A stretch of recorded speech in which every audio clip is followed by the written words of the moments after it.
As an African, your life worth nothing to your ancestors that you always gloat over. The political class and the powerful cultural elite that lived in the early, that is the ancient African society, they didn't value their fellow brothers. These cultural elites, and take note of them, they were your kings, they were your nobles, they were your well-to-do men in the society, in the ancient African society. They were the elders in council, elders in the king's palace. What were they doing? They were busy selling their fellow African brothers and sisters who lived in the same society with them. They were busy selling their own blood brothers who lived in the same society with them to northern African traders and to other kings. This was what they were doing. They were busy exchanging their own fellow African brothers with salt, houses, gold, and little objects. Yesterday we talked about Egypt, how Egypt traded slaves. You can watch the video on this channel. Today we are looking at the great Ghana Empire under King Dinga Sisi. This guy was busy staging war in order to capture slaves from neighboring communities. From the 4th century BCE down to 11th century CE. And in the 10th century CE, which marked the peak of Ghana Empire under King Tunkamani, the economy of Ghana empires at this time heavily depended on income from slave trade. An Arab philosopher and geographer in the person of al-Bakri noted all of these things in his book. He's not a British man that you say, oh, you want to give glory to British. No.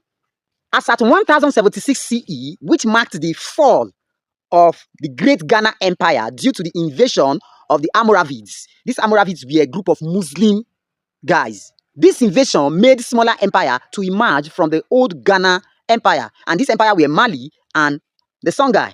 Guess what? The Mali and the Songhai Empire and the remnant of the old Ghana Empire were heavily into slave trade, selling their own fellow African brothers, the same people, with their skin, the same mentality, the same names, the same language, the same food, the same face. They sold their own community brothers to North Africa and the Arab world. So those of you bragging, boasting, oh, our ancestors, I always tell you, your life worth nothing to your ancestors. As a matter of fact, your ancestors who were privileged to be struggling, trying to make ends meet, the elite in their own time sold them out, unalived them, ended their story. Just like we have it today, that a life of a Nigerian means nothing to the elite, the political elite, the traditional elite, the religious elite. Name it. Our life worth nothing to them. The same thing happened then. So we can say without a DNA test, these ancestors that were actually gloating over gave birth to us, because right now we are behaving like them. We are so hypocritical. We don't value ourselves. We don't value, full of lies. An African man wants to hear lies. We are hypocrites. Provided that lie is romancing his tribal sentiments, tribal bigotry, and religious, we are okay with it. By the time somebody slams you with the truth on your face, you turn around. All you could do is to vent resentment and anger on that person. So the white man did not invent slavery. They didn't come to Africa and instituted slavery all by the white man came and they met a well-established system of slave trade already existing. I challenge anybody to fact check me and meet me on my life if you think I'm wrong. The white men never entered into our bushes and our forests to look for slaves to capture. It was our own African brothers and sisters that were in the bush. They were known as the middlemen, capturing slaves for these white men. It was easy for them to adapt to the white man's style because they were already practicing it. It was an established system here in Africa before they came. They instituted wars. They kidnapped their own brothers, their own African brothers. We kidnapped ourselves for the white man. It never started with the white man. The white men couldn't gain access into our forest and our bush because of the malaria parasites. They were in the coastal region waiting for the middlemen to go and capture their own African brothers and hand over to them. The few white men that dare enter into our forest, they paid with their lives.